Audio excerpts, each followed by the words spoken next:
Hello everyone. Hello Abhishek. How are you? Hey Shivani, all good. How are you? I'm good, thank you. Okay, so shall we begin? Yeah, sure. Okay, great. So, hello everyone. Thank you for joining us today. Welcome to our webinar. I'm Shivani and I work as a marketing manager with Coditas and I will be your host for today's session. As the speaker, we have with us our technical program manager Abhishek Joshi. Abhishek holds 10 years of experience in the IT industry. He is a PMP professional and a certified Scrum Master focused on smoothing the development process by implementing agile practices within the organization. For those of you who don't know us, we are Coditas. We are a new age offshore product development organization headquartered in Pune. We offer services spanning the entire software development lifecycle and we cater to clients across the globe. To know us better and for some amazing content, please join us on our social media channels. We are very active on LinkedIn, YouTube, Twitter, Instagram, and every other platform. So, a final note before we get started, we have planned two question and answer sessions for this webinar. So, if you have any questions during the presentation, please put them in the chat section and we will be happy to take them. That's it from my side. Over to you, Abhishek. Thanks, Shivani. Thanks for the wonderful introduction. Okay, so my screen is visible, Shivani. Yes, Abhishek. All good. Okay, good morning, good evening, all. My name is Abhishek. I am working as a technical program manager with Coditas. In my experience, I have seen the teams transition from waterfall methodology to Agile Scrum. And in this webinar, we will be discussing, or I will be highlighting few of those scenarios, the situations that those teams have faced during that transition phase. So without further delay, let's get started. Okay. So I'm. This is my assumption. I'm assuming that the people who have joined this webinar are actually from the organization. Those are in a process of migrating from waterfall methodology to Agile Scrum framework. They are here for. They are a part of or pursuing the Scrum Master certification. They are already following Agile Scrum, or here just for the love of knowledge. So I welcome you all. Moving to the this slide, before we move to the main content, I would like to highlight there is a myth and there is a reality about Agile Scrum. I've seen whenever the organizations actually plan to implement Agile Scrum, there is a thought process that once we implement Agile Scrum framework, most of our issues are getting resolved. That is not the case. The reality is it highlights the problems. This framework actually highlights this and surfaces the problem in the project, in the team, and in the processes. So you have to pick it one by one and resolve them manually. Not Agile Scrum is not going to resolve that. So it will highlight those problems in your processes, framework, and the team. Now, what do you expect of the today's discussion? So today we will be discussing about the traditional model versus the Agile Scrum framework, the role of the Scrum Master, and the responsibilities, how it differs from the project manager. And definitely, I will be discussing some of the tips. Like if you are in a team that is in a process of migrating from waterfall to Scrum framework, I will be discussing few tips that will help you. Some of the tips that will help you to actually adapt to that Agile Scrum framework. So without further delay, let's move to the main topic. So traditional model plan versus execution. I'm sure that the team who are working on traditional model, there are whenever they plan with that this is the start date and this is the end date, including the contingency plan, the project doesn't get completed. The closure of the project doesn't complete or the closure doesn't happen on the planned date. And the reason for that is the scope creep or the unknown complexities. The lower bar that you're looking at, the red bar, is the actually the scope creep and the unknown complexities. And trust me, if you are implementing a project, it is not only that project. There are resources or there are people who are planned for the next project. And if this gets delayed, it will also delay their movement to the next project. So certainly you're not affecting the current project, you are also affecting the upcoming, the pipeline project. And this normally happens because you didn't plan for the, even though you have the contingency reserves, the unknown complexities or the unknown requirements, the scope creep, it actually leads to the actual completion of the project doesn't happen on the planned date. and we will discuss some of the problem areas for the traditional model. Uh, there are a few of them that I've highlighted right now. Of course, there are many, but few of the major factors are the project managers struggle in meeting the project commitments. We're going to discuss this in our next slide. But the second point is difficulty in handling the changing market trends. This is also we're going to discuss in our Agile manifesto, and the ad hoc request from the customers. Now, the guy you're looking in between is called as the project manager, and he is responsible for creating the project charter, the project documents, the project reports. He's responsible for creating and managing the scope, the schedule, the resources, the stakeholders. He is a center point of contact or a communication hub for the clients, the team, the management. Anything happens, you have to reach out to the project manager. So what happens, we are creating, he is actually acting as a CEO for that project, and he is the main communication hub for any kind of communication. And if anything goes wrong, everybody catches the project manager. So you must have noticed that as well.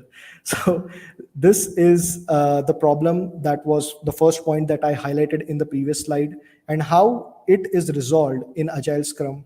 I'm going to show you right now. So what Agile Scrum does is it delegates the responsibilities or distributes the excuse me, it distributes the responsibilities into the three roles that we call it as a product owner, the Scrum Master, and the development team. The product owner takes the responsibilities of handling the business stakeholders, managing the scope, creating the roadmap. The coaching and mentoring part is taken care by the Scrum Master. He is also responsible for removing the internal and external impediments.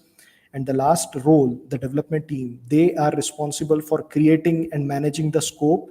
They also create a plan for completing that scope, and they are also responsible for managing and monitoring the risks. There are only few responsibilities or some of the criteria I have listed down over here. Of course, there are more, but for now, this is what I can put in the slide. Now, I'm sure that you guys have looked into this picture many a times. It continuously pops up on my LinkedIn profile. Uh, and right now, we are not talking about projects. Those are only 2 months or 3 months in duration. We are talking about projects which can extend to 1 year, 1.5 years, or 2 years. So let's look at the first picture. What it says, that how the customer explained this requirement. The second picture says how the project manager understood it. The third picture says how the designer designed it. The fourth says what the engineer built and what the customer really wanted. The last picture. There's a huge difference. So suppose we are talking about projects who are like 1.5 years in duration, 1 year in duration. There is a lot of effort level involved, the cost involved, the resources involved, the people involved. That is all a sunken cost if the customer didn't get the required result, because there will be a lot of rework that goes into again getting what the customer requires. And how Agile Scrum solves that problem, we'll just look in a while. Moving to one of my favorite slides, I normally present this slide to my internal teams as well. As you all know, that waterfall is a sequential model: requirements, design, coding, testing, deployment, and maintenance. So what we do is we just do one thing at a time. But in Scrum, what we do is we do a little of everything all the time. Definitely, this is one of the criteria that Scrum is preferred, because the turnaround time is very quick. That we can get, we are developing, we are doing each and everything in phases, or I would say the sprints. And here, the Agile Manifesto. So this is as much theoretical as it is practical.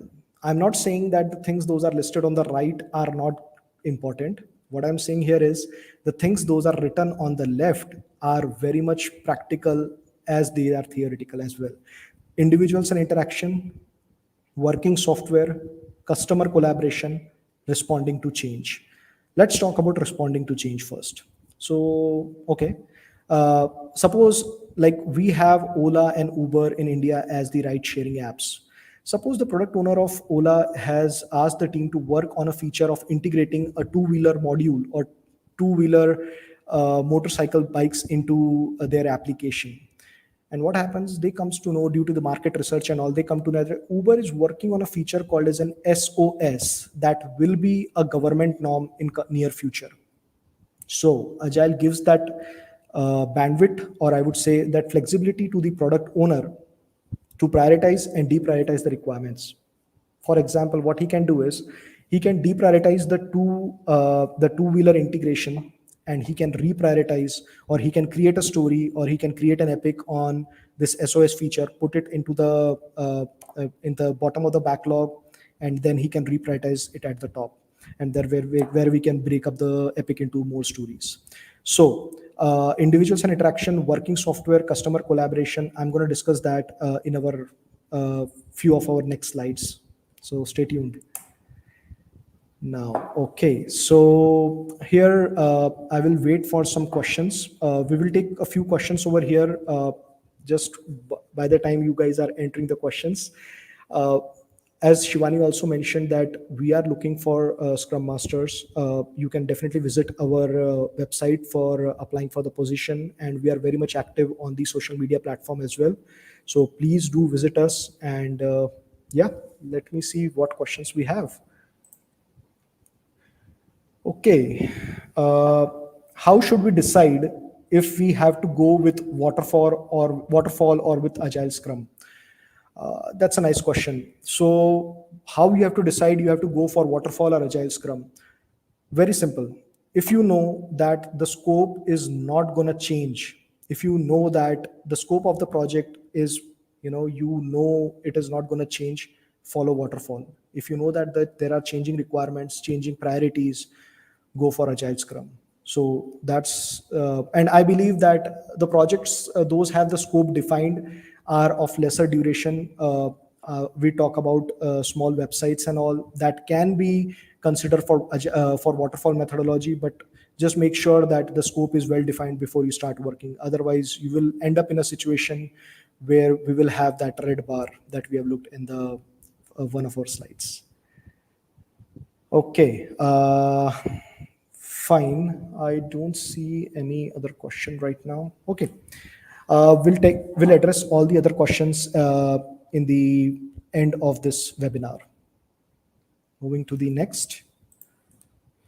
Okay, product backlog and sprint backlog. So product backlog is nothing but whatever requirements the product manager, or I would say the product owner, wants the team to work upon are placed in the product backlog. If you look at the product backlog, you have the requirements. Those are very granular, very much understood, or I would say those are at the top. And the stories, or I would say the epics or the major features, if you look at the bottom of the backlog, those are placed over there. So, product backlog consists of all the requirement the product owner wants the team to work on. And once those requirements or stories are in the backlog, we create a sprint backlog. Sprint backlog is nothing but the commitment that the team gives to the management, to the product owner, that this is what we're going to be delivering in the next 2 weeks or 4 weeks. So we pull in the stories in the sprint backlog, and then we freeze the scope of the sprint. So these are the two places, these are the two backlogs that are a part of Agile Scrum. Now, uh, so there are three levels. So one is the epic, one is the story, and one is the task. So what happened? Epic is are the major features or the features that the product owner wants the team to work on. For example, we are building an application. So a login module can be one of the feature that the product owner wants to work on. So that will be an epic. The stories can be of username and password. That can be a story. And once those stories are pulled into the sprint backlog and the team starts working on it, they will break it down into more smaller chunks that will be called as a task. So this is an high level, how the requirements are placed and how we start working on it. Now, the Scrum framework, we have already spoken about the product backlog and the sprint backlog. There is a sprint duration of 2 to 4 weeks. Either you can take a 2 week sprint or a 4 week sprint, but the overall motive is to have a potentially shippable increment. What we need is a feature that adds value to the existing product or itself is a new product feature. So we have the daily Scrum meetings. We're going to discuss the daily Scrum meetings as well. But yeah, this is an overall framework, very simple. No need to mug it up. I'll just explain it to you. You guys will easily understand what exactly how this framework works in. Now, the Scrum framework, there are three roles and the responsibilities we have already discussed: the Scrum Master, the Product Owner, and the development team. The ceremonies, there is a planning ceremony, the daily stand-ups, the sprint retrospectives, and the sprint reviews. The artifacts are the product backlog, the sprint backlog, and product increment. So yeah, this is a bit theoretical, but yeah, this is what the complete framework looks like. Now, what are sprints? As I mentioned, sprints are nothing but 2 to 4 weeks of duration, where it is a time boxed event where we plan that we're going to be working on these set of stories and we will be producing this increment. So, I would recommend, if you are starting, if you have decided the duration of a sprint as 2 weeks, let's keep it as 2 weeks. Because if you change the duration between, it actually hampers the team's productivity, the velocity of the team, the estimation might be the right thing, but they might be estimating it correctly, but their focus disturbs. So if you have decided for 2 weeks, go for 2 weeks. Definitely 2 weeks is an aggressive sprint, but that will give you or that will give team a lot more clarity how they have to work for the future sprints. So as I've already mentioned in one of my slides, that the product is designed, coded, and tested during the sprints. So we do little of everything all the time in the sprints. Now, one of important slides. So no changes in the sprint. What happens is, I had worked with the product owners, sometimes, and I'm sorry to say that there are situations where product owner do not act as product owner; they act as project coordinators, because sometimes the requirement directly comes in and the scope that we have freezed, they want this is on priority, this has to be done. I'm just telling it on the basis of my experiences. Your experiences might differ to me, but I have seen these kind of situations where the role of a product owner and scrum master are really very important. The scrum master should prevent or make sure the team, whatever scope they have defined, the team sticks to it. It should avoid the internal, or I would say the external distractions. And on top of that, the role of product owner is really very important over here, because whenever I have seen that, okay, this is on priority, we have to get it done. This is on priority, we have to get it done. And what happens? The team focuses gets disturbed. So to avoid this, this is the responsibility of a scrum master to coach and mentor the product owner, that he is actually a gatekeeper. He's not a coordinator. Like, if a pressure comes from the sales team or a pressure comes from the client side, he should take a judicious call. What should we do, rather than putting the team under pressure? And it is a very important responsibility of a scrum master to make sure that the team understand, like, the team is focused on the deliverables, and the product owner understand what is his responsibility. So yeah, once you try to freeze the scope, make sure that the scrum team is focused on the deliverables and they do not get distracted because of unnecessary impediments or the distraction that caused because of the external teams, or maybe some requirements on priority. I have seen those kind of situations happening. So this is one of the slides that I wanted to be included in our webinar. I'm sure you guys have also seen this kind of situation happening when you are following Scrum framework. Now, how I do sprint planning is, I actually break down the planning into two parts. One, I call it as a grooming, and second, I call it as a planning. So grooming is a formal opportunity for a product owner to meet with the Scrum team and explain them the requirement. So he come with a set of user stories. He explains that this is what the features, or this is what I want the team to work on.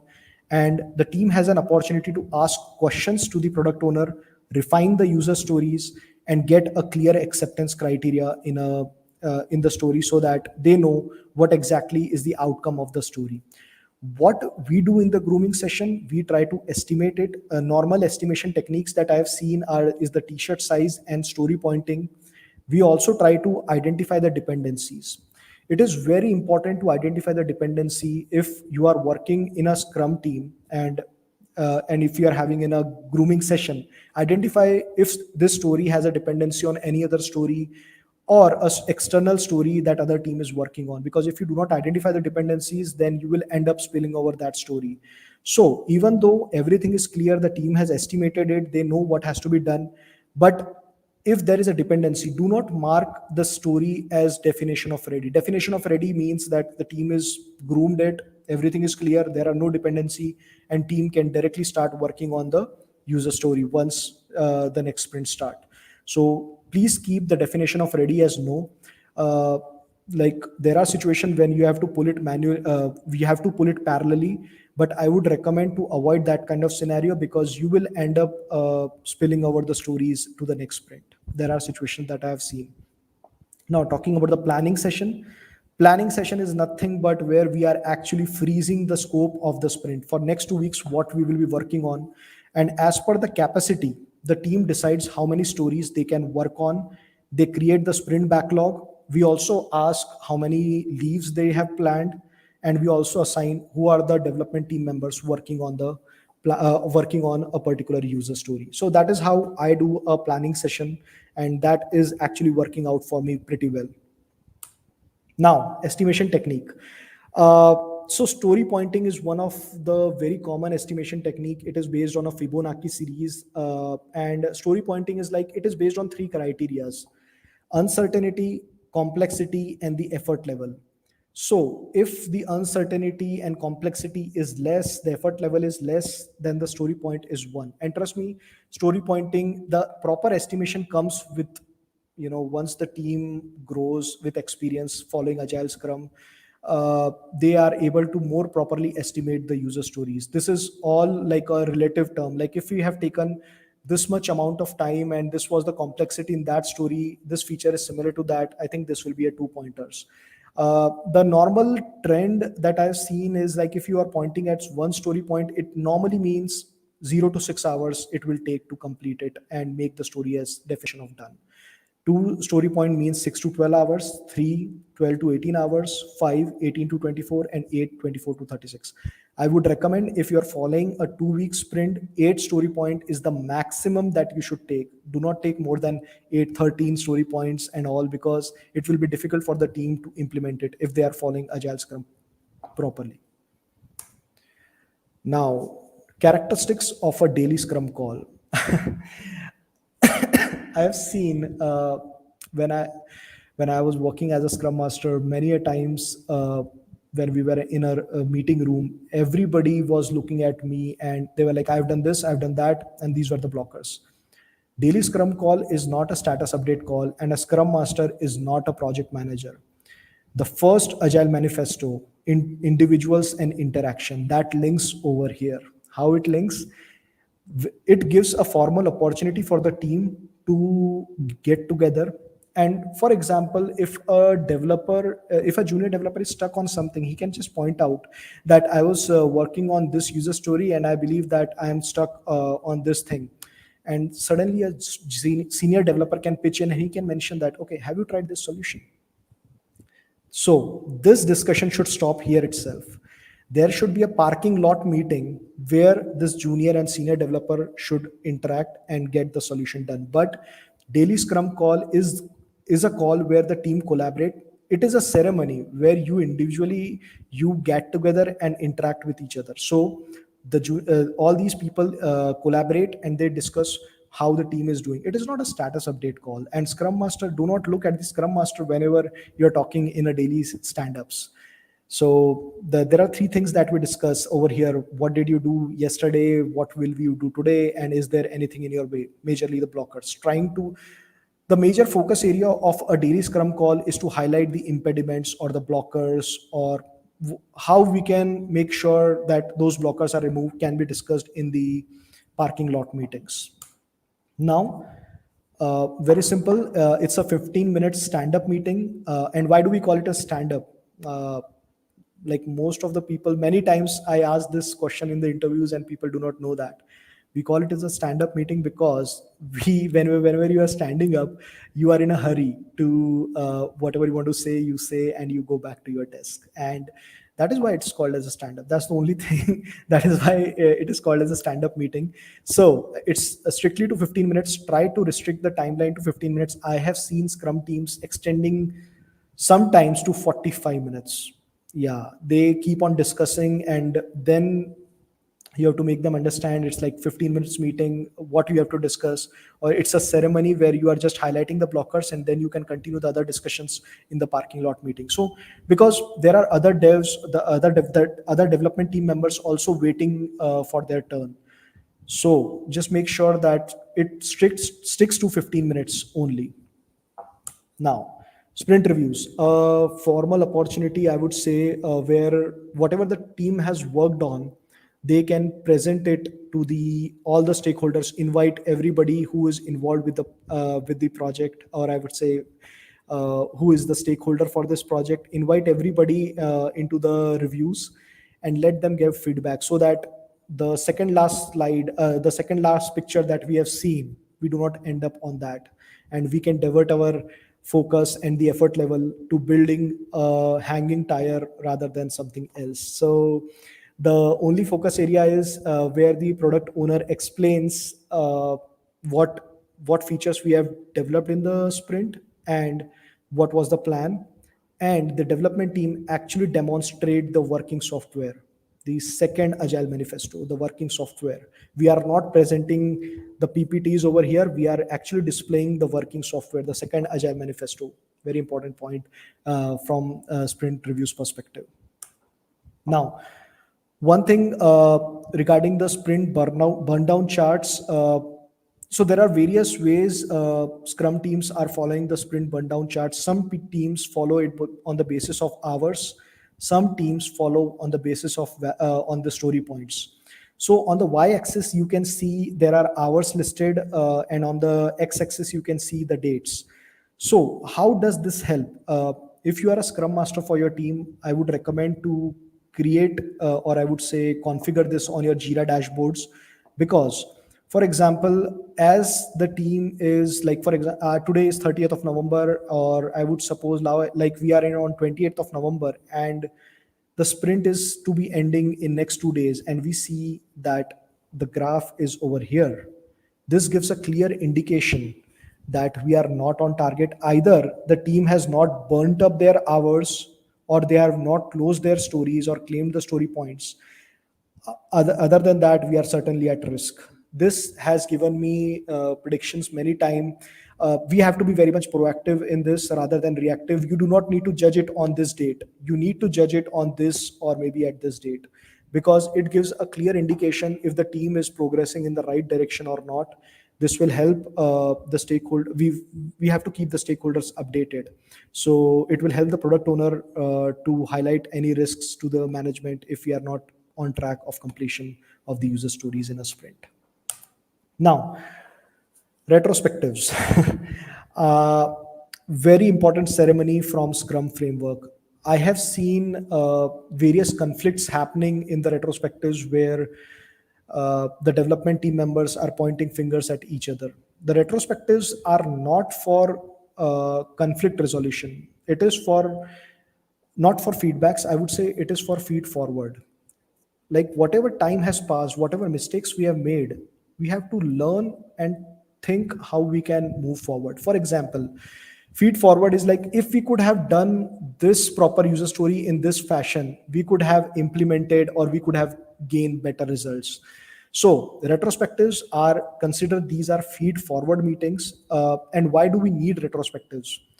I'm sure that you guys get the exam dreams, like you're writing the exams. And why do you get those dreams? And the reason for getting those dreams is that you're continuously analyzing: are we doing uh, are we doing the right thing? Are we capable of doing these things? Same happens with the retrospectives.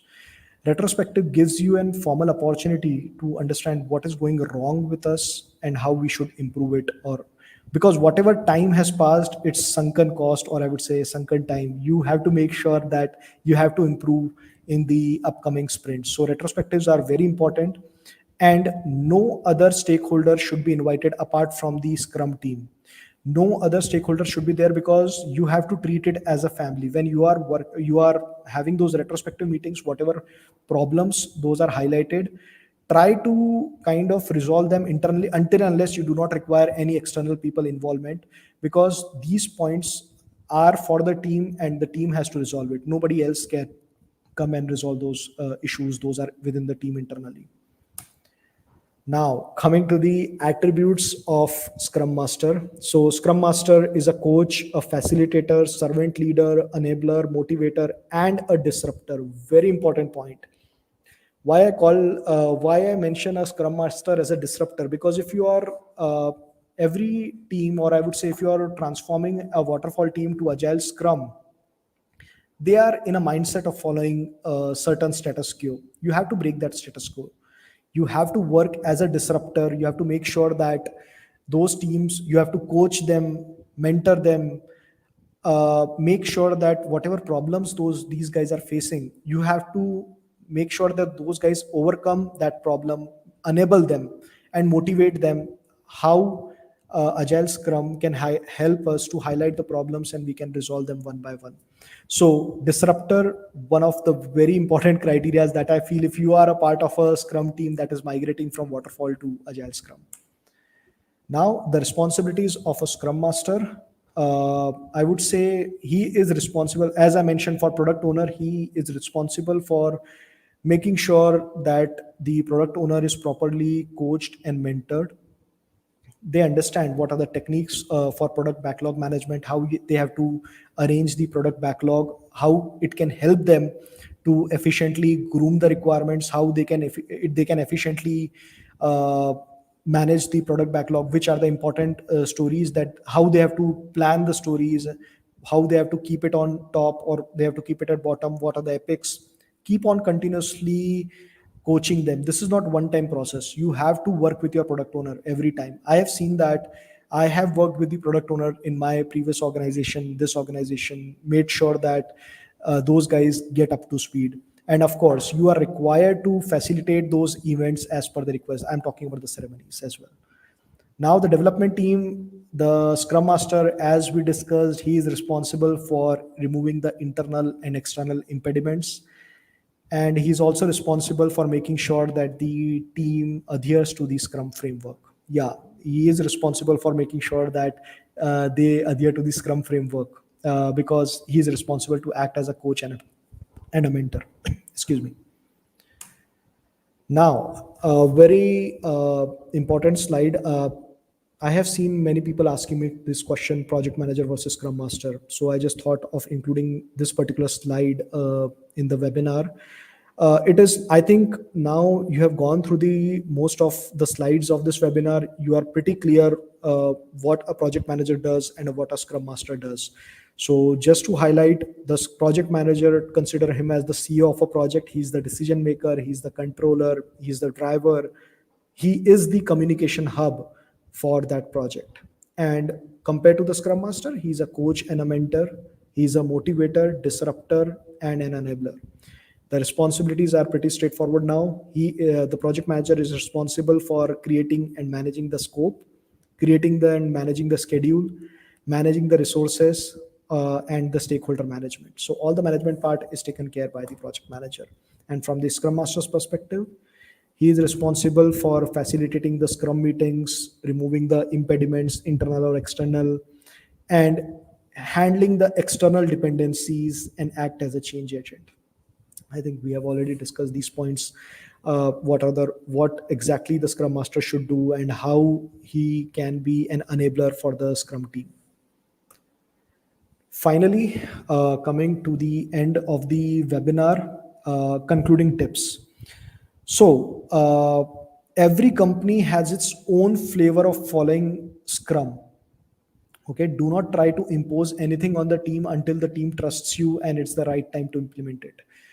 I've seen many Scrum Master makes that mistake that whenever they join a Scrum team, they start like, okay, this is what Scrum says and we have to do this. It doesn't happen that way. The team do not like people to be kind of bosses, be their leaders. When you are joining a Scrum, whenever you're joining a new team, try to understand how this team is working. Try to gain their trust. First of all, how they are working, what things suit them, and then slightly modify the process, introduce, gain the trust, and then introduce the ceremonies or whatever processes you want to introduce to that scrum team. Because if you directly go there, you will get a lot of resistance, and I'm sure if you have tried to do that, you have faced the resistance. uh, I've seen development teams sometimes thinks that these are just, whenever you talk to a scrum master, he will give us a lecture. So don't act as a lecturer, act as a motivator for the team. Now, the second point, tailor the processes wherever required. There should be a balance between the deliveries and adhering to the Scrum methodology. Uh, Let me put it this way, this is a very practical scenario that happens. The delivery heads are mostly inclined towards the deliveries. And if you try to introduce some of the processes, those are actually acting as a blocker for the deliveries, you will get a lot of resistance. So try to create a balance between the deliveries and making sure that they are adhering to the Scrum methodology or the Scrum framework. And the reason I'm saying that, because you will get a lot of push if you try to boss them that you have to do like this, you have to do that. Try to act as a leader. Again, I'm saying that try to maintain a balance between the deliveries and following the Scrum methodology.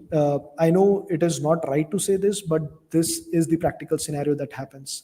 You are going to get a lot of pushback if the deliveries are impacted, and the delivery heads won't be very happy about that. Now, always conduct the retrospective meetings. These are not an optional meeting. I have seen teams those consider retrospectives as optional meetings. These are not optional meetings. I have already explained.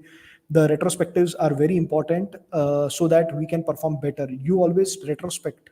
Whenever you go wrong somewhere, you always retrospect what could I have done better to not get into this kind of scenario, and how can I improve. Same happens with the team. So always conduct retrospective. Do not consider as an optional meeting. And the last final verdict, I feel that no company can follow 100% agile scrum.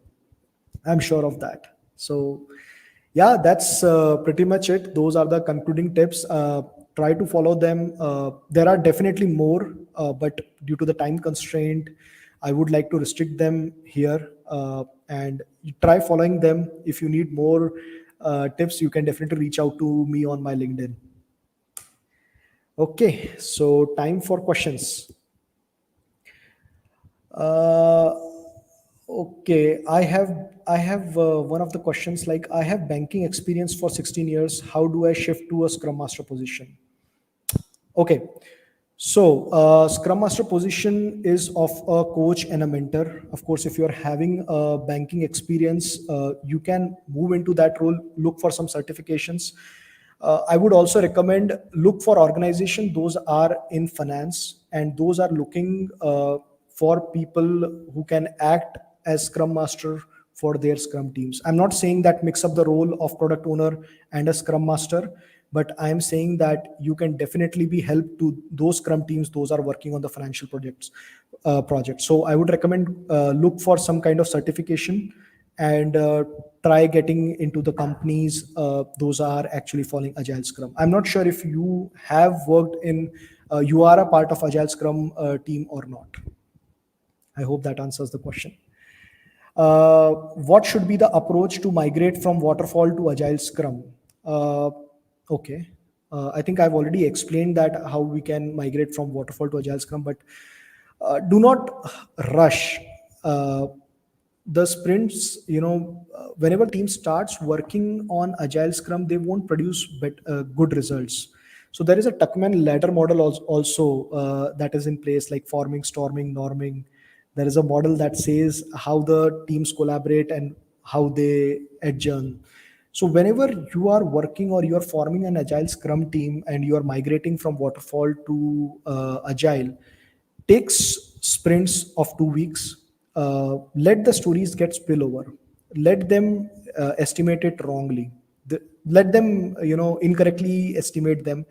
They will definitely learn with their experience. Keep on producing the reports that will definitely give an idea what are the story points that we have planned, what are the spillovers, what are the external and internal distractions that happened. So slowly plan for smaller sprints.